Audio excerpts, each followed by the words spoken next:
Creating your seat at the table with your host, Ashley Little, as she welcomes her guest to the table.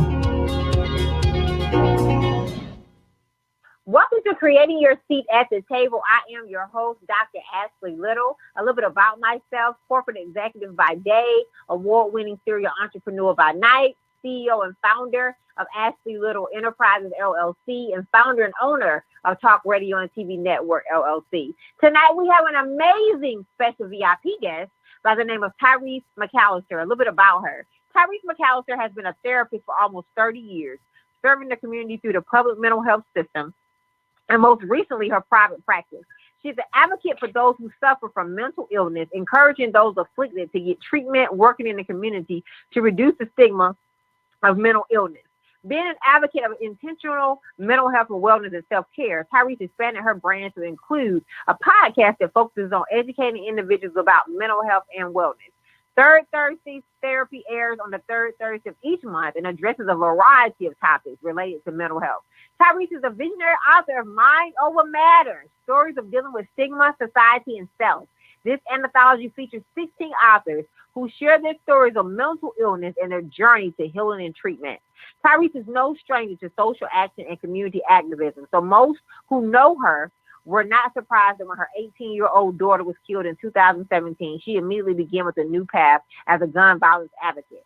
She and her husband, Anthony J. McAllister, created the Ayanna J. McAllister Legacy Foundation, named in the honor of their daughters. The foundation addresses the everyday gun violence in Black and brown communities that no one seems to address.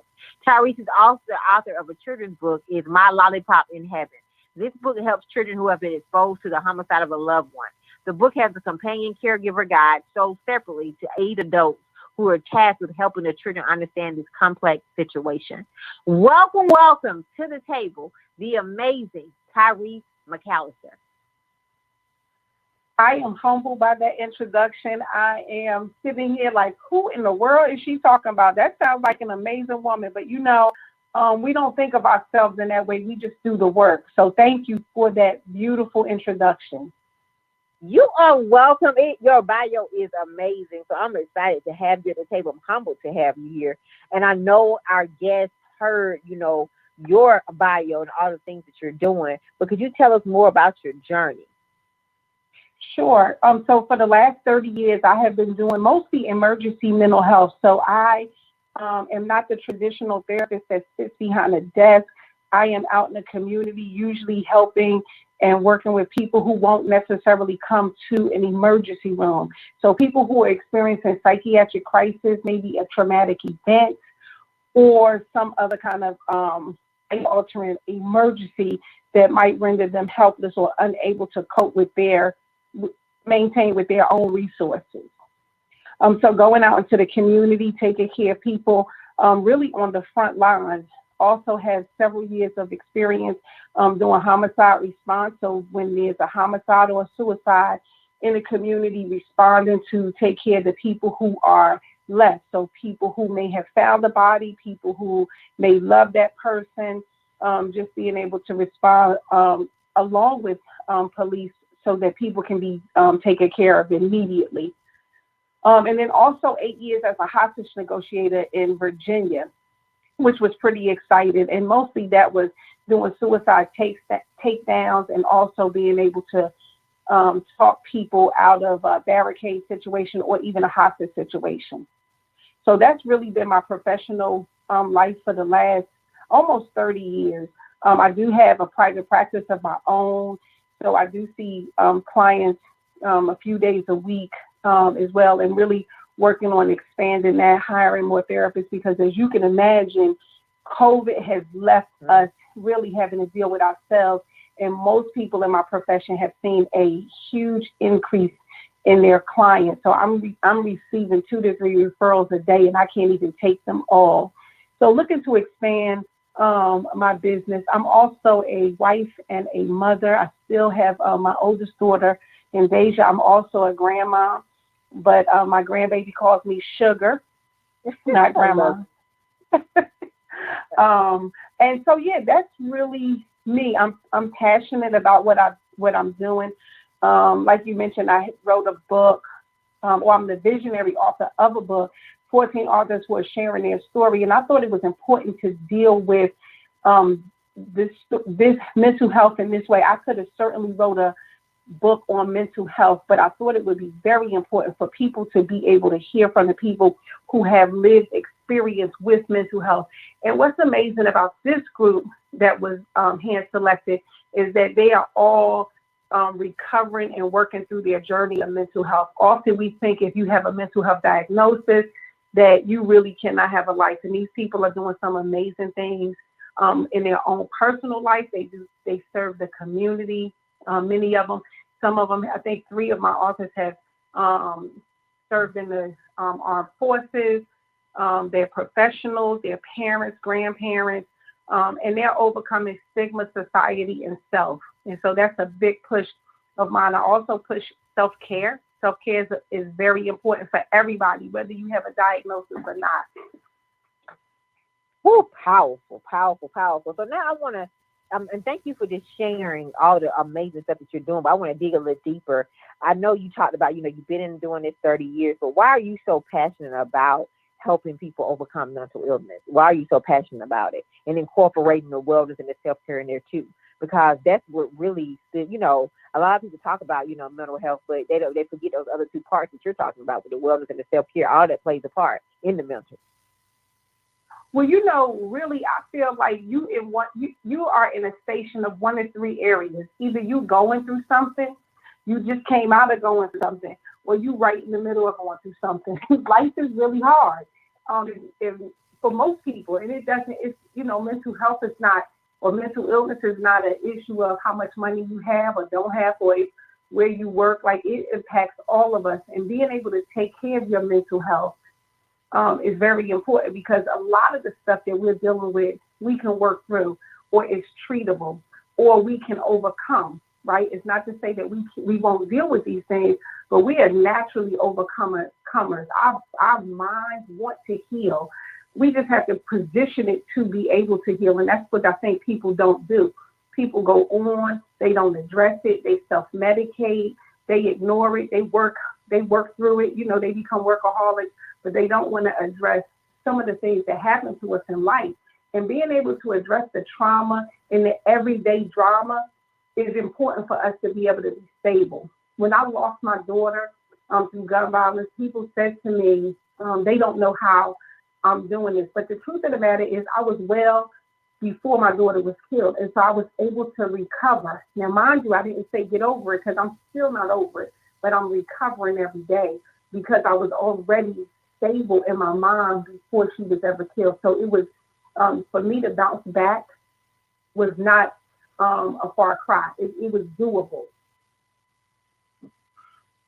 Oh, wow. And I just want to go a little deeper there. What are some steps that you took? Because I know you said your mind was already stable, right? And a lot of people can't say that, right? Especially when something that traumatic happens, right? So what are some things that you did to take care of your mental health or your mind to make sure that, that it was in a strong place, right? I know you didn't know that was going to happen, but just in general, with just keeping your mind and mental balance. The first thing I did is I stayed plugged to the source, right? So the source for me was God, right? I never unplugged. You know what I mean? If anything, I turned it up a little higher, because I knew I wasn't going to be able to do this by myself. So that's the first thing. Like, I stay plugged to the source. Now, for me, the source is God, but for another person, it might be God by a different name, or it might be family, or it might be, something that's bigger than yourself. It really could be the community, right? Like, that you're plugged into the community. My resources were available to me, my friends, my sorority sisters, my husband's fraternity brothers. Like, we were well loved. My daughter was well loved, and we were well taken care of. And so I allowed people to take care of me when there were days I really couldn't do for myself. Some of the other things that I did even before she was killed is I meditate on a regular basis, right? I sit still and I'm quiet and I process. A lot of times we don't process what's going on with us. We just pile something else on top of it, and we haven't really had any recovery time from the thing that beset us earlier, right? I don't do toxic people, so I keep toxic people out of my space. I'm very intentional about maintaining my peace, right? Mm-hmm. So I do those types of things. So prayer, meditation. Some people do yoga. I'm not gonna lie and say I do yoga. I try it, but it's not a thing for me. Right. Um, but it's really all of those types of things. There's some alternative things that people can do for mental health. After my daughter was killed, there were several months that I was on medication, right? I wasn't afraid to take the medication. I needed it, right? So one of the things in our community is we don't want to take medication. And I'm not a pill pusher, but if you need it, take it. Don't sit here and hurt if you don't have to. One of the things I tell all of my clients, like, that you don't have to hurt unnecessarily. Like, depression hurts. It does not feel good. And so if there's something that you can do to fix it, why wouldn't you? Absolutely. And just speaking on this in our community, we need to normalize therapy, right? A lot of people think it's still a bad thing. Let's talk about that. You going to therapy is healthy. Yes, it does. And of course, it's easy for me to say it because I'm a therapist, but I can tell you from the treatment games my clients have that therapy absolutely works. Now, one of the things I have to be very clear with my clients when they start, they think I have the magic answer. I'm going to say something miraculous and they're going to be free from whatever their issues are. But I tell them, you sit here with me for 45 minutes, this is the easy part. The hard part is getting out there and really doing the work, but you're worth it. So do the work. Absolutely. Oh, there's so many nuggets that Tyrese is dropping right now. So I hope our listeners are taking notes because this conversation needs to be normalized. We don't talk about mental health enough. And so, I know earlier you spoke about COVID, and I know the cases have increased, since COVID. So let's talk about that. People really had to sit down with themselves last year, right? And I mean, we're just right. Outside and just started back opening, but they really had to sit down and face family members and be in the same houses with people they normally probably would not be because they would be traveling. Let's talk about that. What are some of the things that you saw coming out of this, during this pandemic with mental health? Well, two things that came up that was very disturbing to me is that even with all the periods of isolation, gun violence went up. So, I'm already, of course, I'm passionate about gun violence. And that was a surprise to me because I thought people really were staying in their homes and isolated and kind of dealing with themselves. So it's unfortunate that gun violence went up. The other thing that went up was domestic violence, and people did, and child abuse. People did not have other eyes looking at them or the breaks that they needed to be able to get away. So that is unfortunate. Also, when you deal with the number of deaths that we had, and some people lost several family members and several friends, and they could not go and see them and hug them or be with them while they were in the hospital. Those things are devastating on top of grief. So we got a lot of complicated grief in COVID. Then think about if a person has lost their family members, the traditions that we know that bring support, like people coming over and being with us and supporting us in our loss, then we didn't have that during COVID, right? So we missed out on that piece. And I can tell you, just having 4 years ago gone through my own loss, that support was absolutely part of why I was able to heal. That how people loved up on me when I lost my daughter was absolutely a crucial part of my healing. So I was very sensitive to the fact that during this time, in this last 15 months, people didn't have that. People buried their loved ones, and if they got a chance to bury them, and then were home alone again, isolated. So you get a lot of complicated grief. You get some, in our community, we have a lot of secrets. So the abuse stays secret, and then people weren't able to have normal escapes from it. They weren't able to get away from it for the 8 to 10 hours a day at work or school, like, maybe they would normally without COVID. So there's a lot of mental health issues. And then when you talk about isolation, and I think this is why the numbers for therapists have gone up, is people had to deal with themselves. Like, you couldn't run. It ain't but so many times you could clean out your closet, right? Because people tend to stay busy. So when people were home and they start doing all this massive cleaning, people were gardening, people were doing some amazing things. But even staying on social media, after a while, it gets old and you really have to deal with all of the things that you really hadn't dealt with in your life. So when people were molested and they were able to get busy as an adult and stay busy, they weren't able to do that as an adult dealing with COVID and not having those natural breaks. They start dealing with those types of things, the abuse, the molestation, the other family secrets, all of those things started really coming out for people, and people started dealing with them, and people started calling therapists and saying, I got to get some help. Wow. Wow, just so eye-opening about a lot of things that were going on. And I guess I'm going to switch the question now. How did you feel from being on the other side as a therapist? Because I'm sure some therapists were going through some things too with all the things that were coming on them, right? The cases increasing, burnout. How was it in the therapy world for the therapist? For me, starting a business, it was a gift and a curse. It was good because I'm starting a business and my business is doing well. But it's really hard because you're hearing devastation and there's not much you can do. So when I have a client that says, I lost my job, I don't have money to feed my family, I don't have this, and there's not many things you can do, it's very hard on me as a therapist, right? But I think that I feel like everybody should be in therapy. Therapists should have a therapist, and everybody should have therapy. And we should rethink how we think about therapy. It's an opportunity for us to talk to someone and work some stuff out and process some stuff and at an intentional time every week. We don't do this if we don't have an appointment. We keep moving through our lives and we don't even think about, I really need to unpack some of that stuff I went through this week, right? Or these losses or what I've seen in the community. Like, we don't have those opportunities, and we need to think about how we think about therapy differently. Most people don't want to go to therapy because most people don't want to be broken, right? So if you tell me I need therapy, what I hear you saying is you're broken. And therapy doesn't have to be that you're broken. And the therapist is not going to fix you. Some people think I'm going to fix them, and that's far from the truth. We're going to work on some issues. We're going to pull your strengths out, and we're going to see how you can process this stuff so you can live your best life. Woo, that was so you don't have to fill these holes with these holes that you have in your with your character flaws and in these missing pieces or these voids with clothes and food and drugs and alcohol, right?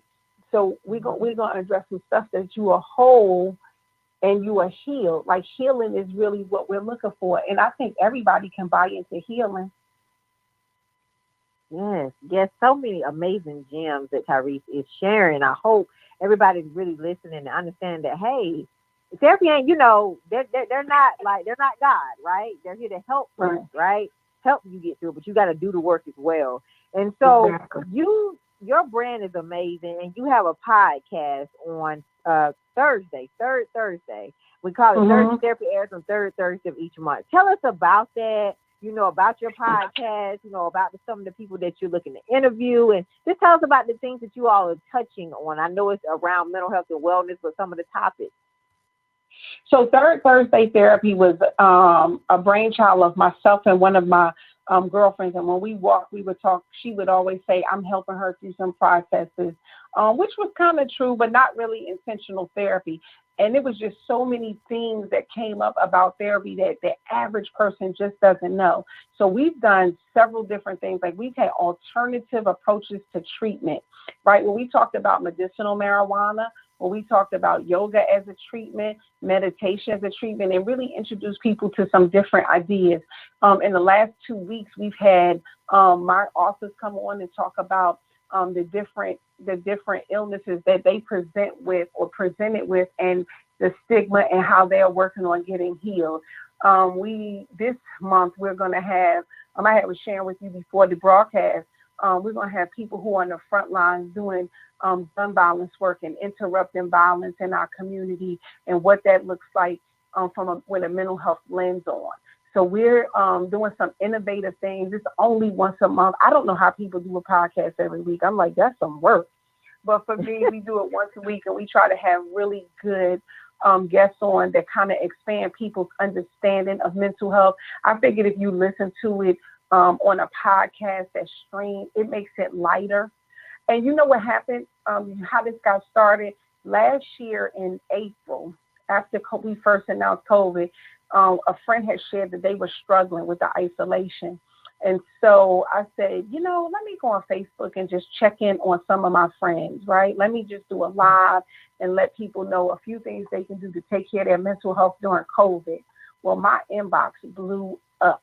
It absolutely blew up. I couldn't believe the number of people who responded to me going on live for like 10 minutes just to say, hey, try this, do this, make sure you're doing this, all related to your mental health during this period of isolation. Because I got such a response and people had lots of questions, the month of May, I said, I'm going to just go on live a few times this month and talk about mental health, because May is Mental Health Awareness Month. And I would educate people. And I went through the alphabet, starting with addiction and anxiety, and moved all the way down to post-traumatic stress and paranoid schizophrenia, and everything in between. So each day I would do something different. I talked about the different services, because people don't understand the difference. The average person doesn't understand the difference between a psychologist and a psychiatrist, or a social worker and a therapist, and the different roles that we play, or different ways you can get help. So you can have a psych emergency room. You can be hospitalized voluntarily or involuntarily. Like, people just didn't have the knowledge of this and understand that there was so many facets of mental health. So I call myself educating the community, and it was amazing. Again, my inbox started blowing up, and I said, you know what, starting in January, I'm going to prepare to do a podcast. And it's been very successful because we want to normalize mental health. We want to talk about it in a way that's not heavy or where people have to feel defensive.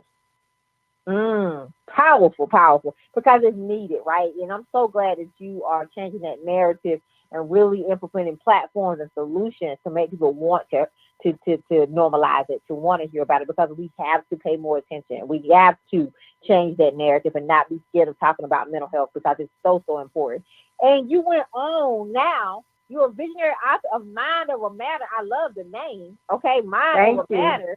Stories of dealing with stigma, society, and self. Tell us about this amazing anthology where you brought people with you to share their stories, this movement. Tell us about it. Right. The Mind Over Matter, again, it has 14 authors. They're telling their story from everything from anxiety to post-traumatic stress and paranoid schizophrenia. So I have a little representation of everything in there. And these are successful individuals who are overcoming and dealing with their mental health head on. They're successful in their own right.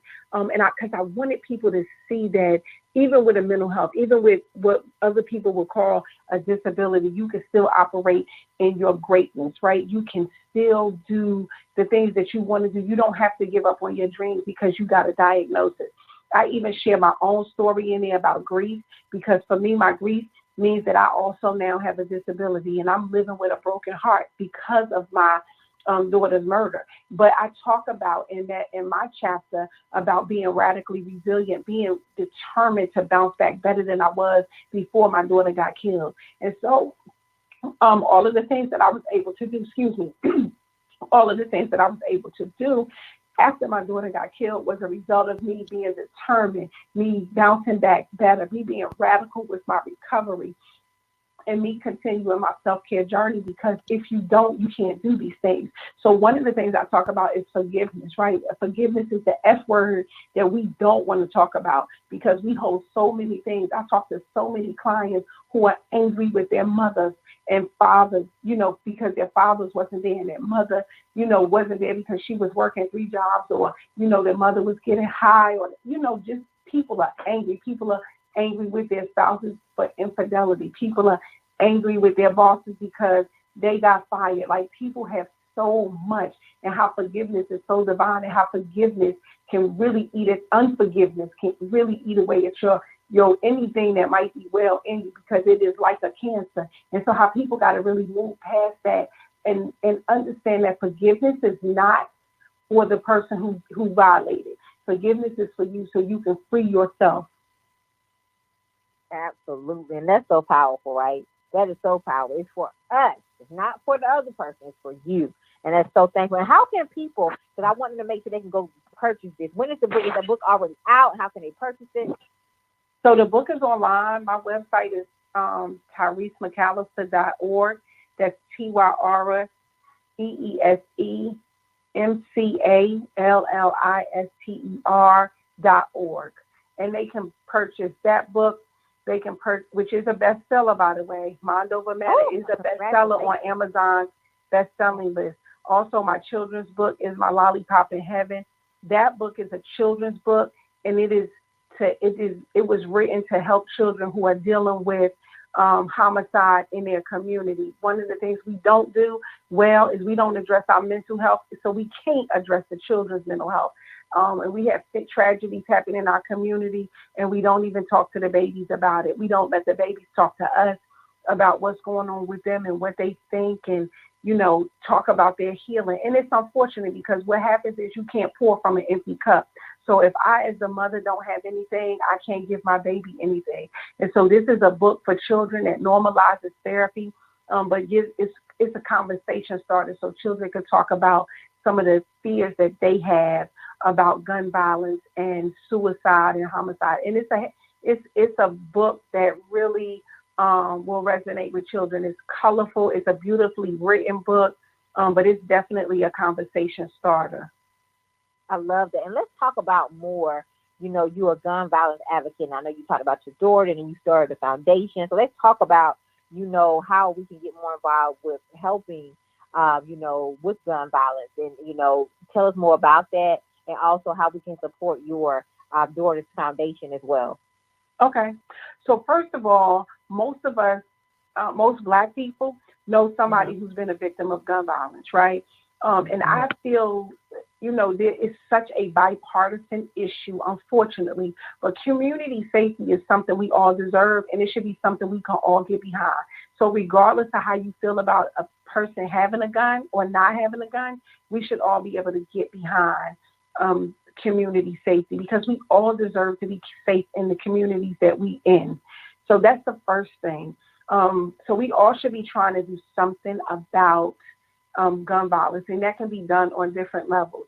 When my daughter was killed, we decided to create a foundation in her name. And initially, the foundation was really just to give scholarship money away so that we could deter kids from being out here menacing in the community and maybe send them off to college. But as I got deeper into the work, I found that the gun violence in America is actually, we have a wicked gun problem in America, and the gun culture is absolutely devastating to our communities. And so we've got to do something more. And so one of the things that people were very interested in my story is that immediately after my daughter was killed, I was able to forgive the person who killed her, because one, I know that unforgiveness does not serve me, and it would not bring my daughter back. I also recognize, having worked in the school system for a few years, that what happens with children when they're 5 and under, they always want to be something fantastic. They never want to grow up and say, I'm going to shoot up my community. I'm going to sell drugs and do anything I can to devastate my community. Nobody ever says that. But something happens between a child being 5 to 10 years old that changes the trajectory of their life, and they change. And so I look at the shooter just like I looked at my daughter, because my daughter could have been on the other side, and that shooter could have been on the other side too, if somebody had intervened, right? And so we have to think about that our babies are not born monsters. Now, I'm not saying that the person who killed my daughter shouldn't serve time. I'm not saying that. What I'm saying is, once they serve their time, we need to still be able to integrate them back into the community so that they can live a life. You cannot, people always talk about making amends. You can't make amends while you locked up. There's no making amends while you live on my tax dollars. There's nothing to that. So people make amends when they come home and make something of their lives. And that's what we should want people to do. We also got to be more community oriented, and I think that's important. We don't have a sense of community. So if my neighbor is hungry and I don't feed them, or I don't even notice that my neighbor has some issues and I don't try to intervene, then I'm just as bad as anybody else that's not intervening. We have to have a better sense of community. So if my hungry neighbor then goes up to be the shooter, I didn't do anything. I'm just as much as her fault. Like, we have to have a better sense of community in order to be able to have an impact in the community. Whew. Wow, wow, wow, wow, wow. So powerful, so powerful. So make sure you all get involved with helping bring solutions to this, right? Bring solutions to gun violence. And thank you, for this being so strong, Tyrese, and just really finding ways to help move it forward and help, bring solutions to it. And so how can the listeners support your foundation? You can go on our website, which is www.ayanamcallister.com, and that's AYANA McAllister, McAllister, AyannaMcAllister.com. Absolutely. So please go support her foundation. And so with that being said, I asked all of my guests this question. How did you create your seat at the table? You created multiple tables for others and for yourself. How did you create your seat at the table? That's a question for me? Yes. I didn't wait to be invited to the seat. When I saw that there was issues with gun violence, I created a table. But it's unfortunate because I'll be honest, I created the seats at the table a little late because I've shared with people before that my daughters had been to 4 funerals before they finished high school. Now, I grew up in the 80s among the crack epidemic when gun violence was high, and that's not my story. I didn't go to 4 funerals before I finished high school. But my daughters who lived in the suburbs, who came from 2-parent households, we were told that these types of things won't happen to our kids, right? Because you got 2 parents who are not just high school graduates, but college graduates, have careers and, go to church, and the children are active in basketball and cheerleading and Girl Scouts and you name it, they're debutantes. This wouldn't be our plight, but it is because the gun violence in America is absolutely wicked. And at least in the 80s when I was growing up, when people were shooting, they were shooting their targets. Now people are just out with it. And it's really a whole different culture here, which is why we've got to be able to get to these young people before they even get a gun in their hand. The other issue for our community is the access to guns. We have young people who have poor emotional regulation. They don't know how to negotiate or resolve conflict, and they're angry. And then they have access to a gun. So it's a powder keg, right? But if you take away just the access to the guns, and mind you, Black people are not manufacturing guns or bringing them into our community without the help of others, the access to guns is really our problem. And we've got to be able to address that too. And we've got to lay down on these politicians who we vote for and make them accountable to helping clean up our community. It's not their responsibility alone. It's our responsibility. The other thing we have to do is get out of this notion of snitching. I grew up with that, so I definitely understand how it works. But as long as we keep having these secrets in our community is going to stay sick. Oh, so powerful. And thank you for creating and building those tables because it's much needed. So thank you. Make sure you all go support her foundation. So Tyrese, we're finishing up the second quarter on tomorrow. Getting ready to walk into the third quarter. We have the third and fourth quarter left of 2021. What can we expect from you the rest of the year? Well, next month, my husband and I have a book coming out called Fathers Matter. And that book has 18 authors who are sharing their stories about fathers. When George Floyd got killed, my husband and I looked at the media, how they tried to try George in the media, and thought how unfair this is, and had a conversation about the plight of Black men. And and there are lots of good Black men in our community, but they don't get any play. They don't get any media coverage. And oftentimes we overlook them and continue to talk about how bad Black men are. And I personally never wanted to participate in that, because just like we may have a number of men who don't do what they're supposed to, there are many who do. And we wanted to be able to highlight that. So the name of that book is Fathers Matter, Changing the Narrative for Black Fathers. Like, let's have a new narrative of our kings. Let's raise them up. Let's support them, and let's give them their due so that they can be able to respond to the community in a way that's helpful and supportive of the community. Powerful, powerful. Congratulations on that book. Congratulations Thank on giving you. those a platform to be able to express how they feel, right? We don't see enough of that, right? So we got to continue to change that narrative. And thank you for being a part of the solution. Thank you. You are welcome. So please tell our listeners how they can follow you and support you on all social media platforms and how they can book you, Tyrese. I am at, you can definitely go through my website, which is www.tyresemcallister.org, tyresemcallister.org, and it's TYREESE, McAllister, McAllister.org, and same name on Facebook and IG. So make sure you all support her. She's definitely somebody to know and connect with. This has been an amazing interview, a powerful interview, Tyrese, and I cannot wait to invite you back to the table. Thank you. I'm looking forward to it. You are welcome. So I would like to give a special thanks to my intern, Sarah, who is now a Tennessee State University alumni.